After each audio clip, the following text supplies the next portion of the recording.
அஸ்ஸலாமு அலைக்கும். வலைக்கும் ஸலாம் வரஹ்மத்துல்லாஹி வபரகாத்துஹு. நீங்கள் பேரூராட்சி தலைவராக தேர்ந்தெடுக்கப்பட்ட பிறகு முதல் முறையாக சென்னைக்கு வந்திருக்கிறீர்கள். பாராட்டுகள். வரவேற்கிறேன். நீங்கள் இந்த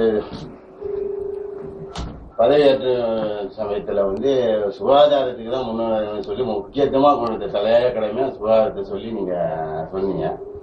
இது வரைக்கும் இப்போ இன்னைக்கு ஒரு மாசம் ஆயிடுச்சுன்னு நினைக்கிறேன். சுகாதாரத்துக்காக என்ன நடவடிக்கை எடுத்தீங்க, என்ன திட்டம் வச்சிருக்கீங்க, அதை கொஞ்சம் சொல்லுங்க.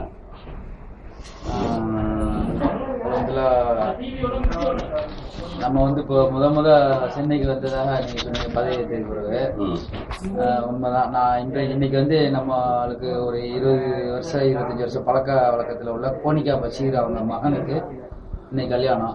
அவங்க சிங்கப்பூர்ல போய் நம்ம இடத்துல பத்திரிக்கை வச்சுட்டு அப்புறம் எனக்கு நேரடியாக ஊருக்கு ஒரு கொரியர்ல ஒரு பத்திரிக்கை அனுப்பிட்டு போன்ல கூப்பிட்டாங்க, அவசியம் வரணும்னு சொல்லிட்டு. நம்ம வீட்டு கல்யாணம், தம்பி கல்யாணம், கோவனா கல்யாணத்துலாம் அவங்க வந்தாங்க போனாங்க. நம்ம மகள் கல்யாணம் முடிக்கணும் கூட்டோ வெளியூர்ல இருக்கேன், இது நினைச்சுக்காதீங்கன்னு சொல்லிட்டு இருந்தாங்க. அதனால நம்ம அவங்களுக்கு ஒரு கண்ணியம் கொடுத்து அவங்களுடைய திருமணத்தை கலந்துக்கணும். அதுலயும் இந்த கல்யாணத்துல எங்க கட்சி தலைவர் திமுக திராவிட முன்னேற்ற கழகத்தினுடைய தலைவர் கருணாநிதி தலைமையில தளபதி மு.க. ஸ்டாலின் அவங்க முன்னிலையில் இந்த கல்யாணம் நடக்குது. அந்த ஒரு அடிப்படையிலையும் நம்ம அவங்க இதில் கலந்துக்கிறதுல நம்ம கலந்துக்கணுங்கிறவங்க வந்திருக்கோம். இதில் நம்ம ஊர் வாசிகளை சந்திச்சு முசாஃபர் செஞ்சு அவங்கள்ட்ட கருத்துக்களை பகிர்ந்துக்கிட்டோம். அதில் ரொம்ப சந்தோஷம். அது மாதிரி இப்போ நீங்கள் ஒரு கேள்வி என்கிட்ட கேட்டிருக்கீங்க. நீங்கள் பதவி ஏற்கும் பொழுது சுகாதாரத்துக்கு முக்கியத்துவம் கொடுத்து சுகாதாரத்துக்கு என்ன செஞ்சுருக்கீங்க, என்ன செய்ய போறீங்க அப்படின்னு சொல்லிட்டு. சில சுகாதாரத்துக்கு முக்கியத்துவம் கொடுக்கணுங்கிற ஒரு நோக்கத்துல தான் நம்ம இந்த பதவிக்கெல்லாம் வர்றதுக்கு முன்னாடி சில வேலைகளை நம்ம செஞ்சது நம்ம ஊர் மக்களுக்கு தெரியும். அந்த ஒரு முக்கியத்துவம் தான் அந்த முக்கியத்துவம் தான் நம்மளை இதுல ஒரு வரக்கூடிய வாய்ப்புகளை ஏற்படுத்தி தந்துச்சு.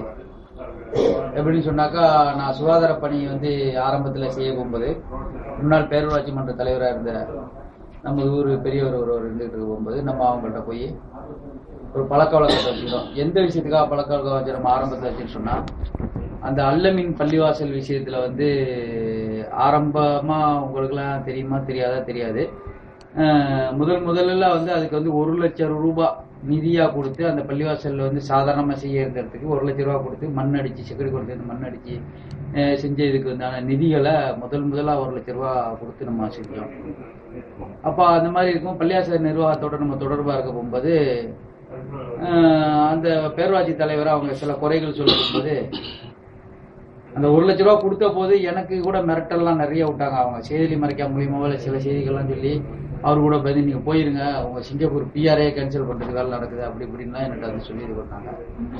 நம்ம அதுக்கெல்லாம் பயப்படாம இது பண்ணாம ஏன் அவங்க முடிஞ்சா அவங்களால பண்ணட்டும் அப்படிங்கிற மாதிரி சொல்லிட்டு அவங்க 2 பேருமே இறந்து போயிட்டாங்க. அப்போ அந்த ஒரு சூழ்நிலையில அதோட பள்ளியாசல் நிர்வாகத்தோட இருந்துட்டு போது அவரை சேர்மனை குறை சொல்லிட்டு இருக்கும்போது, சரி இதை கிளியர் பண்ணீங்களாப்பா, அவங்கள போய் கேட்டீங்களா அப்படின்னு கேட்க போகும்போது அப்படி இப்படி பல கதை சொல்றாங்க. சரி இதை நம்மளே போய் அவரோட அணுகி ஏன் இந்த விஷயத்துல நீங்க தடையா இருக்கீங்க, என்ன காரணம் அப்படிங்கும்போது கேட்கும்போது எல்லா விவரமும் சொல்ல போகும்போது அவர் பக்கம் ஒரு நியாயம் இருக்கிற மாதிரி தெரிஞ்சிச்சு. அதை நம்ம எடுத்து சொல்ல போகும்போது இவங்க நம்மளை ஒரு எதிரி மாதிரி பார்த்து காலப்போக்கில் கொடுத்த காசை கேட்கற மாதிரி கூட ஒரு பொய்யான தகவலையும் பரப்புனாங்க. அது யாருகிட்ட கேட்டோன்னு சொன்னா, வக்கீல் முனாஃப்ட்ட நான் கேட்டங்கிற மாதிரி செய்தியை சொல்லி சொன்னாங்க. அப்புறம் முனாஃப்ட்ட நேரடியாக போயப்பா நான் அவங்ககிட்ட எந்த சூழ்நிலை கேட்டேன்னு, என்கிட்ட நீங்க கேட்கல அன்சாரி தான் என்னோட சொன்னாப்பல அப்படின்னு சொல்லி இந்த மாதிரி செய்திகள் இப்படி வந்துச்சு. அப்போ அதுல நம்மளோட பள்ளியாச விஷயத்துல நம்ம எப்படியாச்சும் நின்று அவரோட முடிச்சுன்னு ஒரு தொடர்போட இருக்க போகும்போது அந்த வேலை நடந்துகிட்டே இருந்துச்சு. ஆனா அந்த நிர்வாகத்தில் உள்ளவங்க ஒத்து வராதது ஒரு காரணத்தினால அது இன்ன வரையும் முடியாம இருந்துட்டு இருக்கு. அதோட இருக்க போகும்போது சுகாதாரத்துக்கு நம்ம ஒரு முக்கியத்துவம் கொடுத்து செய்வோமே, இந்த மாதிரி இருக்குதே, நம்ம இருக்கிற ஊரெல்லாம் சுகாதாரமான ஊரா இருக்குதே, சிங்கப்பூர்ல நம்ம சுகாதாரமா இருந்துட்டு இங்க சுகாதாரம் இல்லாத இருக்க, இது மக்களுக்கு இதனுடைய விழிப்புணர்வு இல்லாமையும் மக்களுக்கு இதனுடைய விளங்காத்தன்மையையும் நம்ம எப்படி இதை விளக்கிறது, எப்படி இதை ஒழுங்குபடுத்துறது, முடிஞ்ச வரையும் ஒழுங்குபடுத்தணும்னு சொல்லிட்டு சொந்த செலவுல குப்பை கூண்டுகளை செய்யறதுக்கு உத்தரவாதம் கொடுத்து தனியா எங்களுக்கு அதுக்காக ஒரு வண்டி வேணும், அதை மட்டும் நீங்க அள்ளுங்க அப்படிங்கிற மாதிரி சொல்லி திட்டங்களை வைத்து அதை எப்படி நாங்க சொன்னபடி செஞ்சு தந்தாரு. அடுத்தபடியா அதோட இருக்க போகும்போது நடுத்தருவுல ரோடு போட போறோம்னு சொல்லிட்டு ஒரு திட்டம் இது பண்ணாங்க. இப்போ நான் சொன்ன ரோடு போடுறதுக்கு முன்னாடி இந்த காணை பாருங்க, சாக்கடை கழிவு நீர் போடுறது வந்து ரொம்ப மோசமா இருக்கு. அதை நீங்க எங்களுக்கு செஞ்சு விட்டு செய்யுங்க, இல்லாட்டி ரோடை போடாதே. அப்போ ஏன்னா அதை போட்டு இது பண்ணா ரோடு இன்னும் வீணா போய் மோசமான நிலைமை வரும் அப்படின்றதோட சரி இன்ஷால்லா அதுக்கான ஏற்பாடு பண்ணுங்க அப்படின்னாங்க. அப்போ வந்து எங்கள்கிட்ட நிதி இல்லை, நீங்க நமக்கு நாமளே செய்யுங்கன்னாங்க. நமக்கு நாம திட்டத்துல வந்து அந்த கால்வாய் வந்து நான் ஃபுல்லா வசூல் பண்ணேன். வசூல் பண்ணதை வந்து பொறுப்புதாரியா யார் போட்டோன்னு சொன்னா நம்ம சாவண்ணா, கோழி சாவண்ணான்னு சொன்னாதான் தெரியும். அவர நண்பர் கோழி சாவண்ணாவும் சரபுதீன், பஞ்சிப்பூட்டி சரபுதீனா தான் தெரியும் சில பேருக்கு. அவங்க 2 பேரையும் பொறுப்பா போட்டு அவங்க 2 பேருடைய நம்பரை போய் போட்டு ஜிம்மாவில் நோட்டீஸ் அடிச்சு கொடுத்தோம். இது மாதிரி இது யாராவது உதவி செய்யணும்னு நினைச்சா இவங்கள்ட்ட செய்யுங்கன்னு சொல்லிட்டு என்னுடைய நம்பரையோ என் பேரையோ அதில் காட்டிக்கல. அப்படி உள்ள சூழ்நிலையில வெளிநாட்டு நண்பர்களை வந்து நம்ம தமீம், ஒட்டா தமீம்னு சொல்லுவோம்ல, அவர் வீட்டில இருந்து அமெரிக்காக்கெல்லாம் இலவசமா ஃபோன் அடிச்சு நெட்டு மூலமா அடிச்சு எல்லாரையும் தொடர்பு வந்து ஆஸ்திரேலியா, அமெரிக்கா, வெளிநாடுகளில் வாங்கணும். எல்லாருக்கிட்டையும் கேட்டவங்கலாம் எல்லாருமே சிங்கத்தை விட்டுக்காரவங்க யாரா இருக்காங்க, அமெரிக்காவில் உள்ளவங்க எல்லாரும் அமீன் மூலியமா அவங்க சொந்தத்தில் ஒரு 20 ரூபா, சோனி குடும்பத்தில் ஒரு 30 ரூபா, அண்ணன் தம்பி ஆளுக்கு 10 ரூபா, அவங்க ஒரு 20 ரூபா, அப்துல் 10 ரூபா, அது மாதிரி ஹாலிது ஆஸ்திரேலியாவில் 5 ரூபா. இது மாதிரி எல்லாரும் பேரும் இப்போ எனக்கு யாவன லிஸ்ட் இல்லை, கொடுத்தவங்க எல்லாம் தவறா நினைச்சுக்காதீங்க. அது மாதிரி எல்லாரும் கொடுத்தாங்க. அந்த ஒரு நிதி வந்து என்னுடைய இதுலேருந்து அதுல எந்த காசு நான் போடவும் இல்லை, நான் போட்டதாக சொல்லவும் இல்லை. விவரம் தெரியாதவங்க இவர் தான் செஞ்சாரு இவர் தான் செஞ்சாருமாங்க. ஆனா அதனுடைய முயற்சி நான் தான் செஞ்சேன், முழுக்க அந்த முயற்சி நான் தான் செஞ்சேன். பொருள் உதவின்னு நான் அதுல வந்து செஞ்சதாக யார்ட்டையும் சொன்னதும் இல்லை, சொல்லவும் இல்லை. அந்த நேரத்தில் கூண்டுக்காக 1 ரூபா யாராவது என்கிட்ட தந்தேன்னு சொன்னாக்கா அது அது வந்து இன்னைக்கு வந்து அவங்க சொல்ற அளவுக்கு நம்ம அதுக்கான கூண்டுக்காக நான் இவர்கிட்ட காசு கொடுத்தேன்னு சொன்னாங்கன்னா அவங்க சொல்றத நம்ம மற்றவங்க சொல்றதே அதுக்காக ஒரு பனிஷ்மெண்டா ஏற்றுக்கிறது தயாரா இருக்கும். குப்பை கூண்டு வந்து கிட்டத்தட்ட 2.5 லட்சம் ரூபா கிட்ட செலவு பண்ணோம். ஒரு தனிநபர் அதுக்காக 1 ரூபா கொடுத்தேன்னு சொல்லி இருந்தாருன்னு சொன்னா நம்ம அது நான் செஞ்சது தவறு, நான் தான் செஞ்சேன்னு சொன்னது தப்புன்னு சொல்லி ஏற்றுக்கிட்டு அந்த அவங்க அதுக்கான என்ன சொல்றாங்களோ அதை கேட்கக்கூடிய ஒரு நிலைமையில இருக்கும். என்கிட்ட உறுதியா சொல்றேன், யார்ட்டையும் நான் கூண்டு விஷயத்துக்கு 1 ரூபா யார்ட்டையும் வாங்கல. சில பேர் சில விஷயங்களுக்கு 2000 3000 உள்ளூர்ல தந்தாங்க, அப்போ கூட அவங்க சொல்றாங்க கூண்டுக்காக நான் யார்ட்டையும் காசு வாங்க மாட்டேன் அப்படின்ற மாதிரி சொல்லி இது பண்ணணும். இதுவரை செஞ்சிருக்கிற கூண்டு என் காசுல தான் செஞ்சிருக்கு, யாருடைய காசுலையும் செய்யல. அதனால வந்து அதை ஆணித்தரமா அழுத்தமா சொல்லியிருக்காரு. அந்த பணிகளை செஞ்சுக்கிட்டே இருக்க போகும்போது ஆர்வத்துல நம்ம அப்படி இப்படி செய்ய போகும்போது என்னடா இவங்க வந்து கூண்டு வச்சு இது பண்ணி இந்த மாதிரி சுகாதார இதுகளை செய்யறாங்கன்னு சொல்லி சில பேருக்கு பிடிக்காம இதனுடைய பேர் வாங்குறாரா அப்படி அப்படிங்கிறவங்க சில பேர் அதை சாட்சி விடுவாங்க, கொளுத்தி விடுவாங்க, இது மாதிரி எல்லாம் பண்ணுவாங்க. அப்போ வந்து திருக்குரான் மாநாடு ஒண்ணு, இந்த திருக்குரான் மாநாடு கடைசியா நடந்ததுக்கு முந்தின மாநாடு வந்து மொய்தீன் ஜிம்மா பள்ளிவாசல் நடக்கும்போது கூட அப்துல் காதர் சார் அழகா தெளிவா சொன்னாங்க, இது போல ஒரு நல்ல இடத்துல செஞ்ச விஷயத்த வந்து மக்கள் வந்து பிடிக்காதவங்க யாராவது வேணும்னு சாட்சி விடுவாங்க போறாங்க. எவ்வளவோ ஊர்ல பணக்காரவங்க இருக்கிறாங்க, இந்த பணக்காரவங்க எல்லாம் யாரும் வந்து பாக்கெட்ல இருந்து 1 ரூபா எடுக்கிறதுக்கு யாரும் முன் வராத நிலையில இவங்க செய்ய போகும்போது இதை வந்து நம்ம வந்து ஊக்குவிக்கணுமே தவிர இதை உதாசீனப்படுத்தியோ இல்லை அவங்க மேல உள்ள ஒரு காழ்ப்புணர்ச்சியை காரணம் காட்டி நம்ம இதை வந்து தவறான முறையில் சொல்லக்கூடாதுங்கிற ஒரு இது அழகா விளம்பரம் கூட செஞ்சாங்க. அவங்களும் செஞ்ச வந்து ஒரு நல்ல நோக்கத்துக்காக ஊர்ல நன்மையான காரியங்கள் நடக்குது. அது மாதிரி திட்டங்கள் என்ன செஞ்சுன்னு சொன்னா என்ன, இது வந்து காலப்போக்கில் அப்படியே வளர்ந்து வந்து எங்களுடைய ஆர்வங்களை மக்கள்லாம் பார்த்து எல்லாம் பண்ணி இந்த செஞ்சுக்கிட்டு இருக்கும்போது வண்டி இதுக்காக தனியாக வாங்கி அள்ளிக்கிட்டு எல்லாம் அதில் வந்து நாங்கள் சுகாதார முன்னேற்ற கழகம்னு ஒரு அமைப்பு சுமுக, அதில் மெயினாக என்னோட இருந்தது வந்து அமீனு, சிங்க அமீனு, தமீம், சோனி ராஜிக்கு, யூசுப்னு ஒரு பையன், இந்த மாதிரி ஒரு ஆர்வம் உள்ளவங்க இருந்தாங்க. அவங்களோட தொடர்பு பார்த்தீங்கன்னா என்ன ஒரு முயற்சியில் செஞ்சுட்டு இந்த நம்ம இந்த சொன்ன பேர் உள்ளவங்க அடிக்கடி மீட் பண்ணி செய்வோம். அது வந்து இது மாதிரி ஒரு சூழ்நிலை அப்படியே வளர்ந்து வந்து இன்னைக்கு வந்து சேர்மன் அளவுக்கு நம்மளுக்கு ஒரு ஊக்கத்தை கொடுத்து அதனுடைய ஒரு வெற்றி தான்.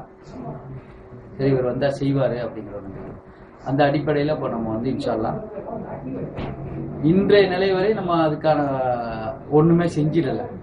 ஆனா நான் அதை செய்யணுங்கிற ஒரு இதுல வெறித்தனமா இருக்கிறோம். நிச்சயமா அதை செய்வோம், அதுக்கான திட்டங்களை வகுத்துக்கிட்டு இருக்கோம். ஆரம்பத்துல வந்து எப்படி சொன்னா நம்ம ஊர் நாம்ஸ் படி 67 பேர் இருக்கணுமா. நம்ம ஊர் அளவுகளுக்கு ஒரு ஆளுக்கு வந்து இவ்வளவுன்னு அளவு வச்சிருக்காங்க, 1 கிலோமீட்டருக்கு வந்து ஒரு ஆளு. அது மாதிரி நம்மளுடைய சுற்று வட்டார அளவுக்கு வந்து 67 பேர் இருக்கணுமா. அந்த கணக்குக்கு வந்து இருக்கிறது வந்து 17 பேர் இருக்காங்க. மொத்தம் 21 பேர்ல 4 பேர் வாட்டர் டேங்க் கிளீன் பண்ணிடுறாங்க. 17 பேர் தான் இருக்காங்க. அந்த 17 பேரை வச்சு நம்ம வந்து இப்போ அந்த மாதிரி திட்டங்களை ஊரை ஃபுல்லா உடனே பண்ணணுங்கிறதுக்கான வாய்ப்பு இல்லை. அதுக்கான அதிகாரிகளை போய் தஞ்சாவூர்ல போய் அன்னைக்கு கேட்டப்போ நல்ல கோரிக்கை நீங்க இப்போ கேட்குறீங்க, எங்களுக்கு உடனடியாக செய்ய முடியாது, நீங்க வந்து இன்ஷால்லா நீங்க முயற்சி பண்ணுங்க. இந்த குழுன்னு சொல்றதுல மூலயமா நீங்க ஆள் எடுத்து குழுன்னு சொல்லிட்டு பெண் மகளிர் அமைப்பு இந்த குழுவில் அவங்களே உங்க வேண்டிய அளவில் எடுத்து நீங்க சுய நீதியிலேருந்து கொடுத்துக்கிடுங்க, பஞ்சாயத்து போர்டுடைய வருமானத்துக்கு கொடுத்துக்கிடுங்க அப்படிங்கிற மாதிரி ஒரு ஆலோசனை அதிகாரி சொல்லி உங்களுக்கு வேண்டிய ஆளை எடுத்துக்கிடுங்கன்னு சொல்லியிருக்காங்க. அது பெண்கள் தான் எடுக்க முடியும். அப்படி உள்ள சூழ்நிலை இருக்கு. இன்ஷால்லா அதுக்கான முயற்சிகளை செஞ்சுட்டு இருக்கோம். சில திட்டங்களை வளர்ந்து போகும்போது ஆரம்பத்தில் மக்களுக்கு கொஞ்சம் கஷ்டமா இருக்கும். அந்த கஷ்டம் எப்படின்னு சொன்னா அவங்களுக்கு இது வந்து காலப்போக்கில் சுகாதாரமாகவும் அவங்களுடைய குடும்ப வாழ்க்கை இன்பமாகவும் இருக்கக்கூடிய ஒரு இதுக்காக நாங்கள் ஒரு கஷ்டத்தை அவங்களுக்கு கொடுக்க கூட நாங்கள் தயங்கலை. ஏன்னா அதனுடைய மறைவான விஷயங்களை வந்து மக்கள் வந்து எப்போ விளம்புவாங்கன்னு சொன்னா அதனுடைய பலன்கள் எப்போது அவங்களுக்கு கிடைக்குதோ அப்போதான் அவங்க வந்து சரிதான் அவங்க செஞ்சே சரிதான் விளம்புவாங்க. ஆரம்பத்தில் அதுக்காக எங்களை பல பேர் வந்து தூற்றுவாங்க, பேசுவாங்க. அதையெல்லாம் நாங்கள் பார்த்தோம்னு சொன்னாக்கா இந்த எந்த ஒரு நல்ல முயற்சிகளும் செய்து முடிக்க முடியாது. அப்படி வந்து நான் நல்ல முயற்சி செய்தாலும் கூட இப்போ உள்ள ஒரு அணி ஒண்ணு இணைஞ்சிருக்கு, அதிராமணத்தை ஒரு அணி இணைஞ்சிருக்காங்க. மொத்தம் 12 பேர் நாங்க போட்டியிட்டதுல வந்து இறைவனுடைய உதவி கொண்டு அல்லாவுடைய உதவி கொண்டு ஒரு நம்பர் நம்ம தான் ஜெயிக்க முடியும். ஒரு நம்பர் தான் ஜெயிக்க முடியும். அதுல நம்ம அல்லா தேர்ந்தெடுத்தான்.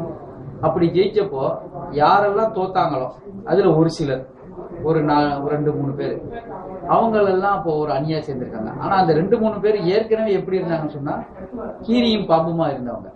பள்ளிவாசி விஷயத்துல எல்லாம் அந்த அதிமுகவில் உள்ள குரூப்பெல்லாம் வந்து எம்எம்எஸ் பல முறையில வந்து கேவலப்படுத்தி பல விஷயங்களை இது பண்ணி அப்படிலாம் செஞ்சு ரொம்ப எதிரியா இருந்து எம்எம்எஸ் அவர் முன்னாடி சேர்மனா இருந்தவர் கூட என்கிட்ட பல வருத்தங்கள் பட்டு எல்லாம் பண்ணவர் வந்து இன்னைக்கு நம்ம அவங்க வர முடியல நம்ம வந்துட்டோம் அப்படிங்கிற ஒரு வெறித்தனத்தை வச்சு எதிரியா உள்ளவங்க நண்பராகவே இருந்து கடைசி வரை அவங்களுக்காக அந்த கெட்ட பேர்களை எல்லாம் எல்லாரும் மக்கள் இல்ல அவங்க இல்லை அப்படின்னு சொல்லி நம்ம போராடிக்கிட்டு இருந்தவங்க எதிரியாவும் ஆக்கியிருக்காங்க. காரணம் அவங்களுடைய தோல்வி. மற்றவங்களுக்கும் அந்த ஒரு இது அவங்களோட போய் சேர்ந்துட்டா நம்மளுக்கு வந்து கொஞ்சம் பலம் அப்படிங்கிற மாதிரி நினைச்சுக்கிட்டு சேர்ந்து அப்போ வைஸ் சேர்மன் எலெக்ஷன் வரும்போது கூட அவங்க சொன்னாங்க, இனிமே இவர் தான் சேர்மன், அவர் டம்மி, நாங்கள் எதையும் செய்ய விட மாட்டோம், முடக்கிடுவோம் அப்படி மக்களுக்கு எல்லாருக்கும் விளங்குற மாதிரியே சொன்னாங்க.